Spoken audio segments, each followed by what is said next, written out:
outros textos do Merleau-Ponty, foi a fenomenologia da percepção, né? A partir desse texto espanhol, né? Então ele vai falar isso e aquele conceito de corpo, que o corpo não é só objeto, não é só o corpo estudado pela anatomia, embora essa anatomia seja fundamental, mas o corpo é sujeito. Quer dizer, ele tem desejos, sentimentos, ele se expressa pelo seu corpo, pelo seu movimento, e ele queria ver isso na aula de educação física, né? Não apenas um corpo que praticava esporte, que sabia fazer as técnicas esportivas, mas ele queria ver essa relação humana, né, corpórea, que se estabelecia em aulas de educação física. Como é que eu faço para acessar meu pendrive aqui? Aqui.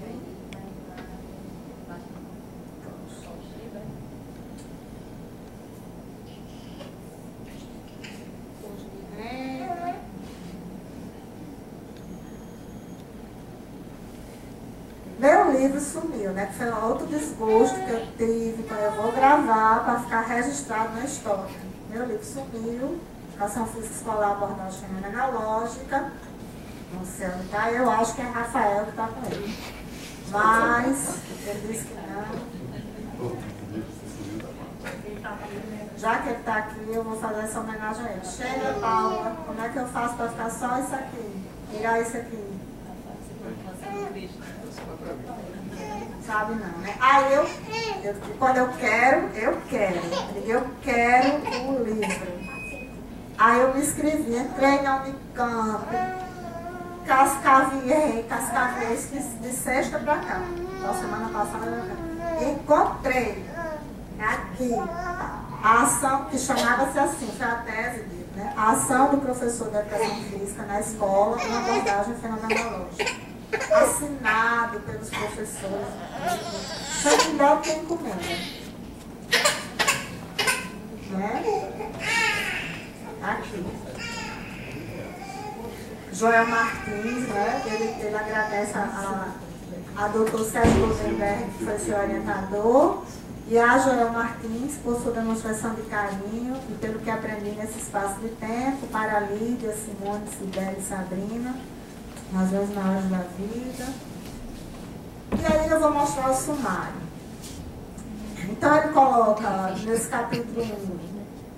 Vocês estão vendo, então? Porque com esse negocinho do lado, chato. Ele observou 4 professores de educação física em situações de ensino, durante um período que agora eu não me recordo, mas um período bastante significativo, né? E aí,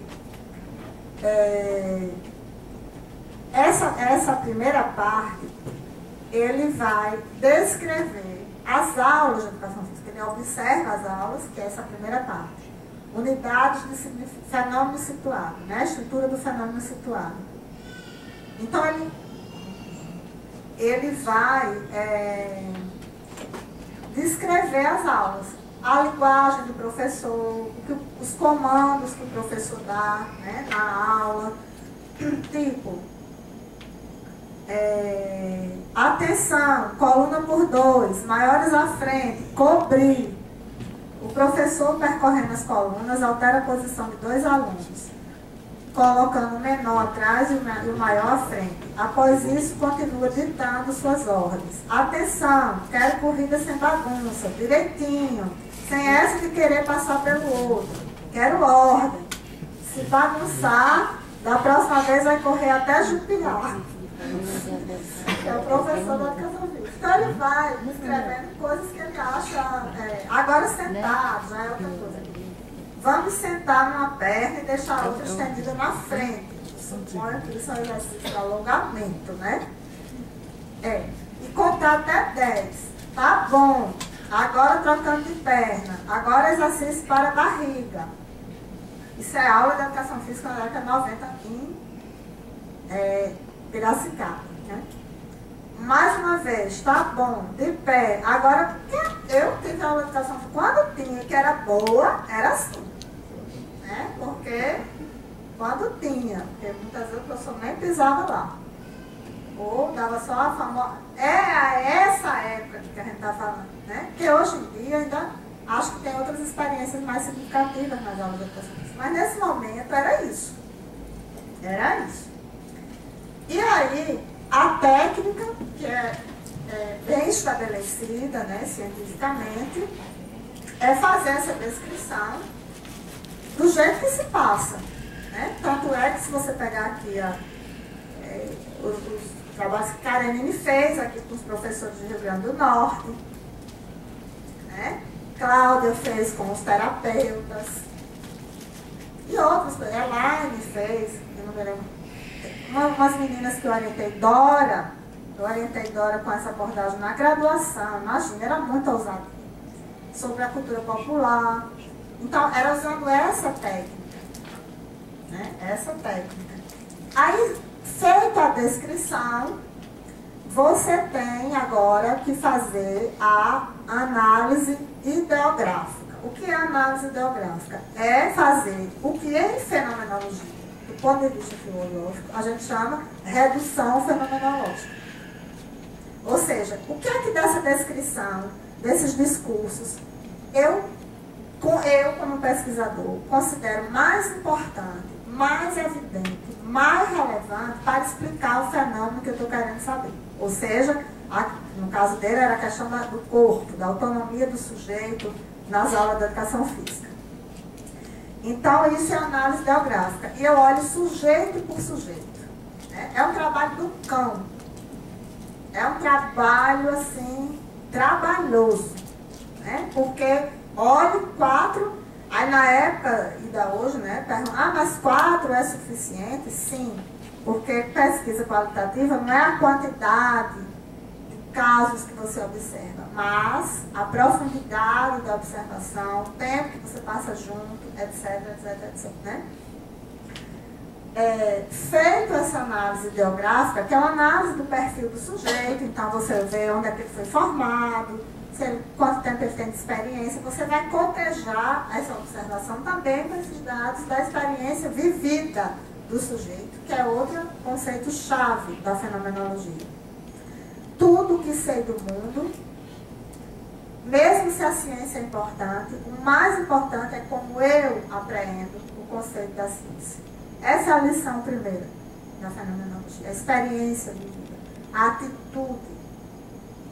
Como você ressente as coisas em você, no seu corpo, no corpo do outro. Isso é a história, o desejo da fenomenologia de se aproximar disso, dessa realidade corpórea, né? Mais do que dos discursos. Feito isso individualmente, você passa a, obviamente que ninguém vive só. A gente vive em grupo. Educação é um fenômeno coletivo. Então, você passa a analisar isso no contexto do coletivo, né? Daquele grupo, e depois mais amplo, a partir da bibliografia, da interpretação, que é o que nós chamamos em fenomenologia, do ponto de vista da metodologia do fenômeno situado, que é essa abordagem, análise nomotética. Ou seja, como essa estrutura perceptiva de um sujeito individual, nomotética é isso, reflete no grupo. Como a minha percepção individual converge ou não em relação à percepção do grupo sobre a mesma coisa. Então, quando eu digo assim, essa garrafa, né, eu olho para essa garrafa e percebo essa garrafa. Ela é meio assim arredondada, mas tem aqui uma cor, né? Enfim, tem uma textura, está quente. Eu vou ter uma experiência dessa garrafa, vou ter um julgamento sobre essa garrafa, uma opinião, um conceito, um preconceito, qualquer coisa. Rose, descreva aí essa garrafa. Ela vai ter a visão dela sobre isso. Se eu perguntar a cada um de vocês aqui, né, cada um vai ter uma. A partir de quê?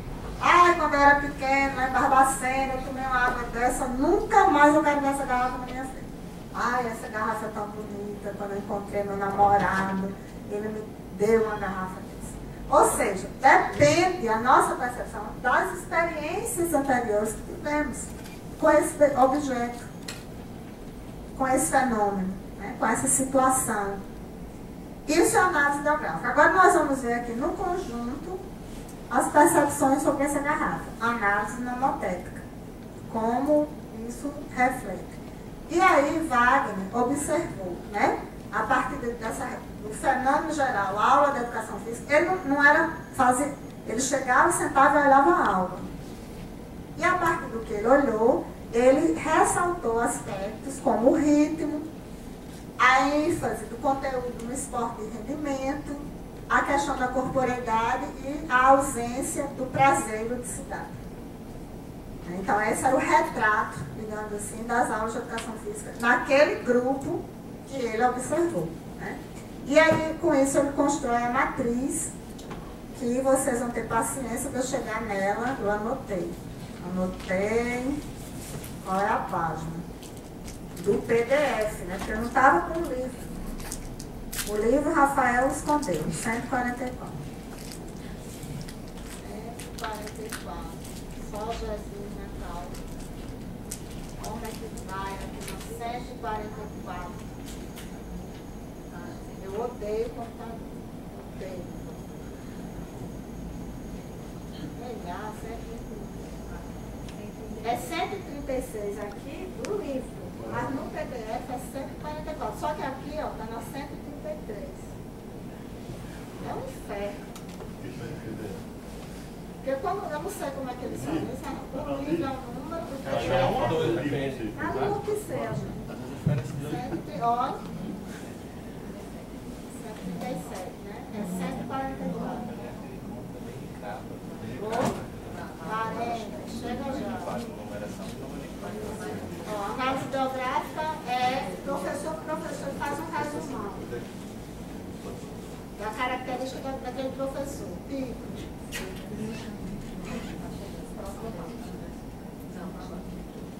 Não, eu ia ler um pedacinho, mas já vou mostrar mais. Não. Aí aqui vem. Cadê? Cadê a matriz?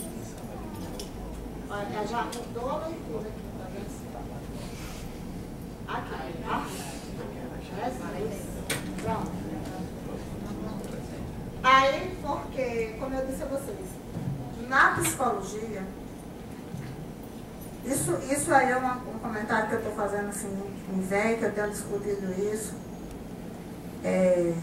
Há na sociedade do conhecimento essa questão de que a ciência é o conhecimento mais objetivo, né, que traz objetividade a essas nossas idiosincrasias pessoais e tal. Por isso se tenta objetivar. E desde Descartes, desde Platão, mas reforçado por Descartes, a linguagem mais objetiva é a da matemática. Muito obrigada, Manuela. Matemática, né? Mas contemporaneamente traduzida pelas estatísticas. Na fenomenologia do fenômeno situado, para tentar chegar a essa objetividade, né, então construiu-se essa matriz nomotética através de um procedimento de regra de 3 simples. Então é bem simples, chegar a resultar rindo. Não tem nenhuma forma complicada, é uma regra de 3, mas a gente não sabe fazer.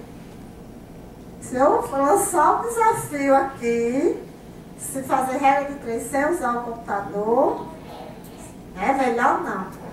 Então, vamos lá. É um procedimento matemático muito simples. Ele pega todas as unidades de significado individual, né, e aplica ao coletivo.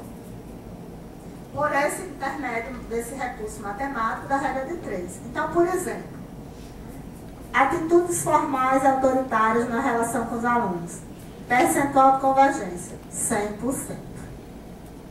Educação física como cumprimento mecânico e rigoroso do exercício, 100%.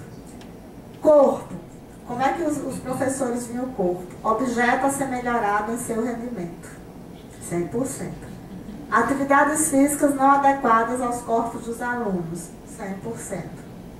Aula igual a desporto competitivo praticado rigorosamente em suas leis. Técnica, né? 100%. Atividade burocrática prevalece sobre o aspecto biológico. Fazer chamada, tem 50 alunos, passa 15, até reunir os meninos, Maria Auxiliadora era assim. Até reunir esses meninos que tinham feito loucos da sala de aula, eram 10 e 15 minutos. Reuniu, vamos fazer a chamada.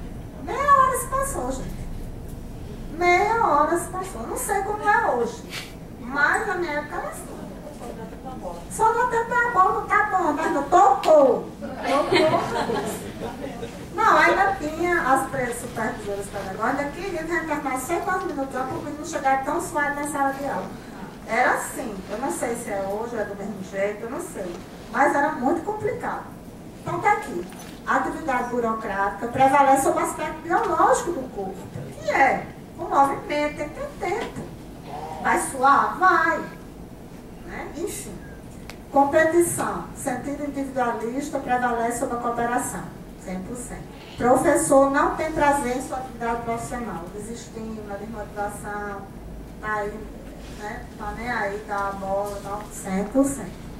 A ausência de ludicidade e prazer junto ao corpo discente, 100%.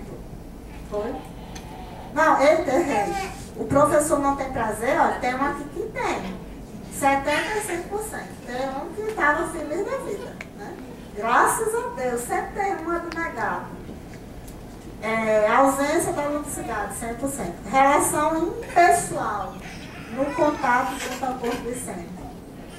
75%. Quer dizer, talvez esse que fosse feliz fosse aquele que estivesse mais próximo do aluno, mais afetivo, não sei, né? Olha só. Educação física como símbolo de desenvolvimento da saúde, 50%. Quer dizer, você já vê, já começa a entrar um período em que a saúde começa a ser um elemento a ser discutido. Mulher, tira esse menino daqui, o bichinho. Ele não incomoda já não, ele está incomodado, né? Enfim. Educação física, desporto para a vitória a qualquer custo, 100%. Educação física, exercícios padronizados realizados em ritmo uniforme, 100%. Educação física, aulas que dependem de fatores atmosféricos, 100%. Porque se chove, não tem aula. Conta meus alunos da EPFE, dizia assim, professora, é o seguinte, tinha um professor aqui que a gente vinha no ônibus, tem aqueles ônibus que passam ali lá, né? Aí assim, ele da janela do ônibus ele dizia, vai ter aula hoje? Porque se os alunos que já moravam mais perto da rua disseram assim, não vai, ele nem descia do ônibus para não gastar o ticket. Já voltava, o que ele fazia muito bem, porque a pessoa dá uma viagem, gastar um ticket. Eu tenho muita viagem para a aula de educação física que não tem, né? Lá nas Rocas, velho.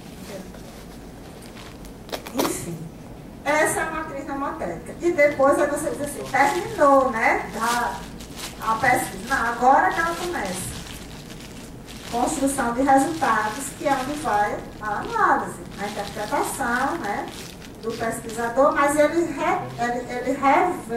retorna às unidades. Onde é que ele encontrou isso? Ele vai dizer lá no discurso do sujeito. Onde é que está? Não é só da cabeça dele. Ele vai, digamos assim, demonstrar os elementos e contratos, né, do ponto de vista da metodologia. E aí vai. Né? Então, isso é a construção. E também vai dialogar com o referencial teórico, né? As questões do corpo, por exemplo.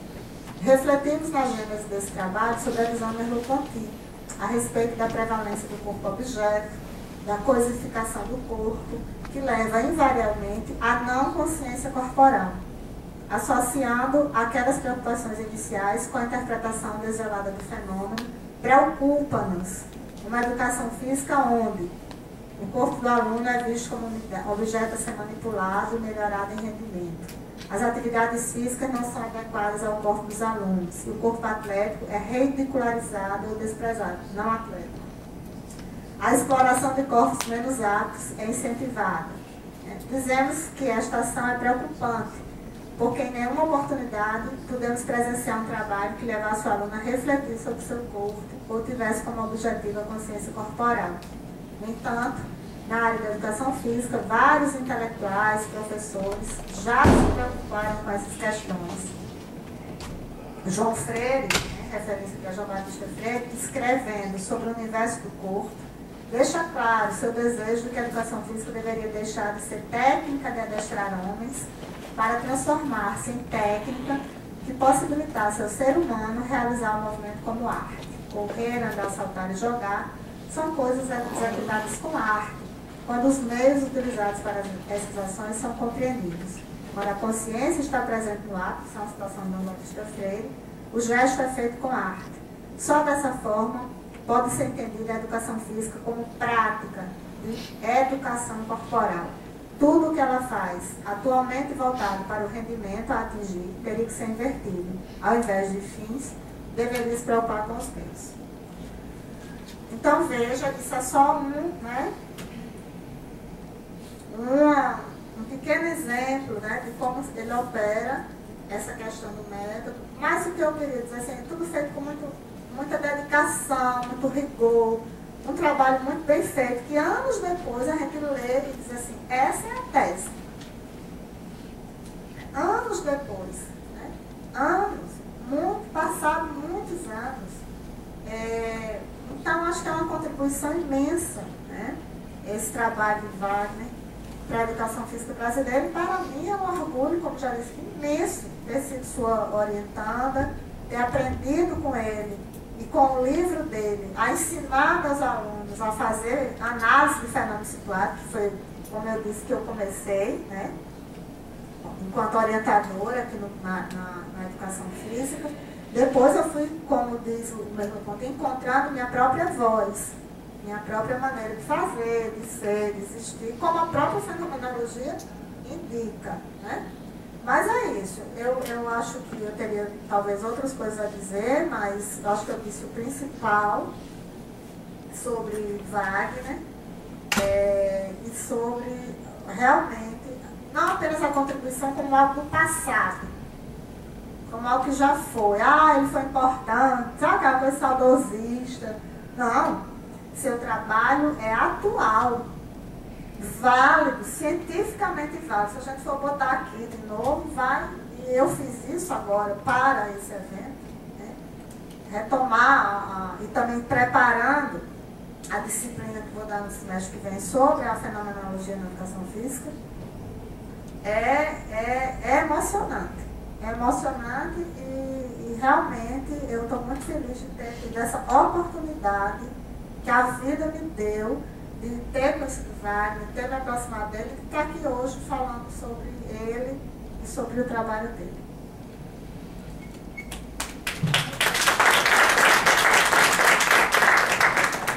E agora temos um tempo para conversar com a professora. E quem quiser fazer alguma Eu queria falar uma hora e meia. Alguém quer se inscrever?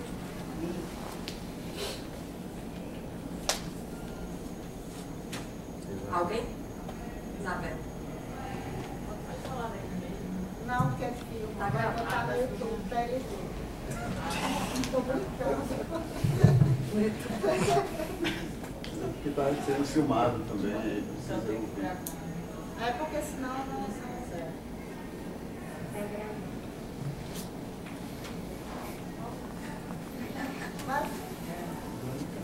Bom, primeiro parabenizar, né, Petrúcia Rose pelo projeto de extensão. A gente já acompanhou esse projeto ano passado, é muito bom que dê continuidade e cada vez mais a gente tem que divulgar esse projeto aqui, né, Rose, quanto coordenação. Eu acho de extrema importância. Acho que Petrúcia traz elementos que não estão nos livros, né? Ela vai buscar a própria experiência de vida dela com Wagner. Isso traz uma riqueza muito grande para a gente que está assistindo. Aprendi muito hoje.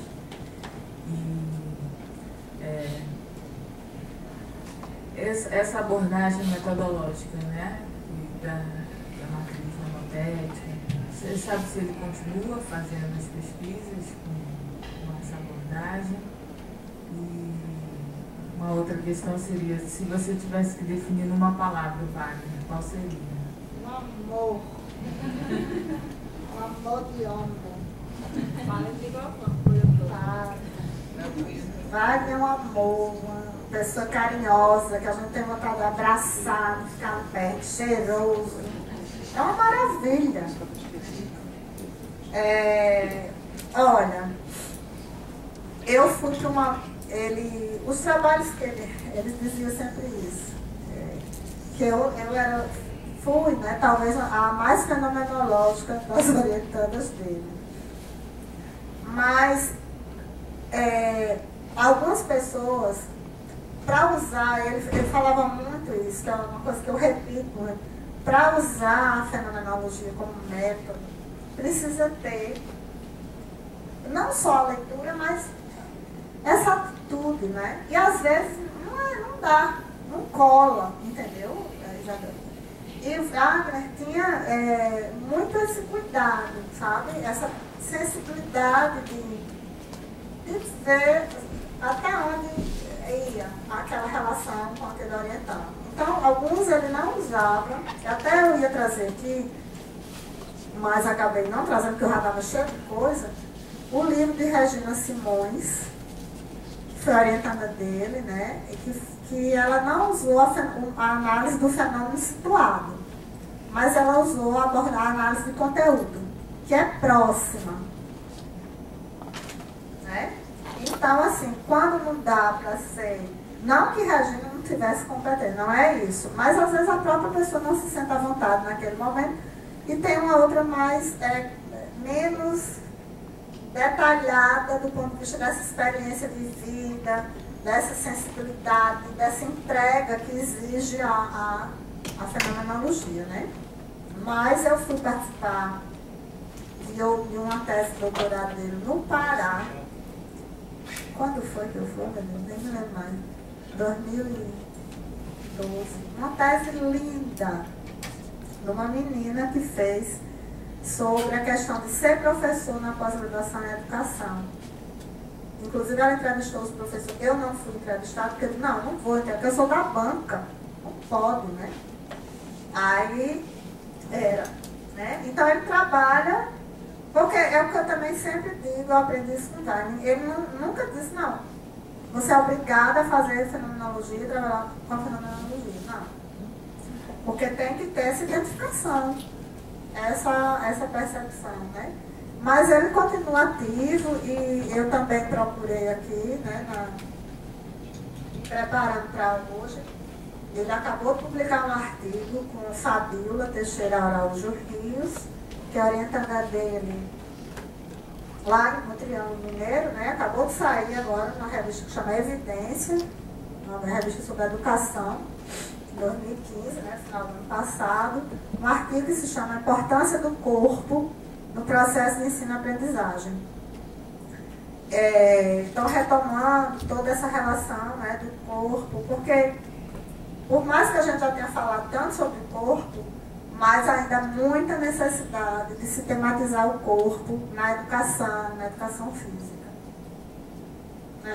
O corpo ainda precisa de olhares, né, sobre a experiência do corpo, a percepção do corpo, o esquema corporal, enfim, temas que fazem a educação física vibrar e que precisa ser trabalhado. Então, ele continua trabalhando nessa perspectiva da fenomenologia, sim. Embora, se você for olhar, por exemplo, Wagner, eu comecei a ler Edgar Morin por indicação de Wagner. Então, o fato de você trabalhar com a fenomenologia, até porque, principalmente Merleau-Ponty, ele sempre trabalhou com muitos autores, né, que não são necessariamente fenomenólogos. Esse diálogo, essa amplitude de pensamento. Então, por exemplo, eu li coisas com Wagner, na época que eu era sua orientanda, o próprio Foucault, Sartre, nas aulas que ele dá, né? não era só Merleau-Ponty ou só a fenomenologia, mas que tinha a ver, que dialogava com a fenomenologia.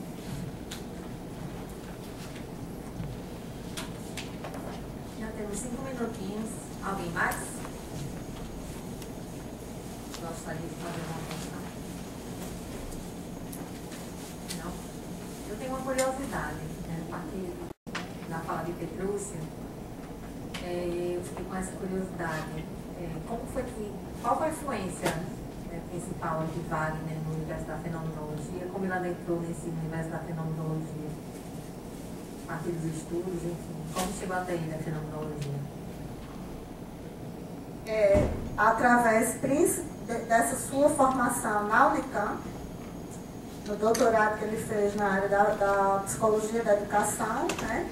Porque no Brasil a fenomenologia entrou pela filosofia, o Salma Muchaí, o Napu, que foi minha supervisora de estágio, pós-doutoral, o Marilena Chauí e tudo mais, e teve esse viés pela psicologia com o Joel Martins, né? Inclusive que ele agradece na sua dissertação, foi da banca, não sei se foi da banca, não, agora já não sei, mas é por aí, né? E que eu sugiro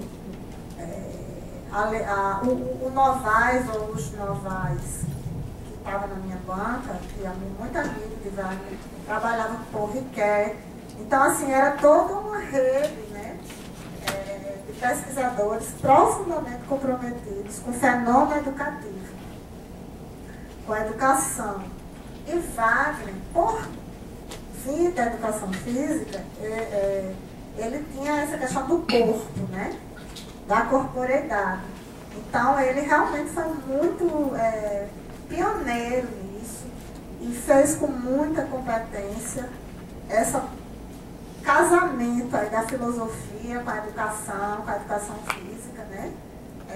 Um pioneiro realmente. Mas até onde eu sei, né? É por aí. Agora eu queria também fazer uma propaganda que ele publicou recentemente esse livro que eu tive a honra de participar, que se chama Sítios Altios Fortios, mais alto, mais forte, mais veloz, né? Que é o lema olímpico. Brasil Esportes e Jogos Olímpicos, que ele organizou com Jorge Pérez. Você vê que Wagner sempre à frente, né? Então saiu em 2014. Então tem vários artigos maravilhosos para nós trabalharmos a questão da educação física e esporte. Muito bom, né? E eu escrevi sobre, que eu adoro. Chega o maratonista Vanderlei Cordeiro de Lima, um degrau mais alto no pódio, ou das teses como a ética do corpo. Eu gostei desse meu texto. Então eu convido vocês a lerem. E Wagner é muito atuante, muito atual, muito bacana. Acho que a leitura dele, das obras dele, né? Ele sempre gosta dessas obras coletivas, fazer livro, eu adoro fazer livro. Ele disse aqui, né, nas croniquetas. Para não pensar bobagem, ele escreve um livro. E agora eu vou agradecer mais uma vez a presença da professora Petrúcia, mesmo afastada, topou, aceitou o convite aí, a partir da organização de Paula, para estar participando dessa tarde aqui. Agradecer também a presença de todos. E aqui estão. Os livros, por parte deles, estão à disposição na sala do Estesia, que é lá embaixo. O acervo, né, das obras. Lá na sala do Estesia vocês podem entrar, fazer as consultas, né, lerem esses livros lá na sala do Estesia. Só não podemos emprestá-los, até porque nós não temos, né, essa logística toda aí, para empréstimo, devolução, enfim. E agradecer. Pereira às vezes pega. Agradecer a presença de todos.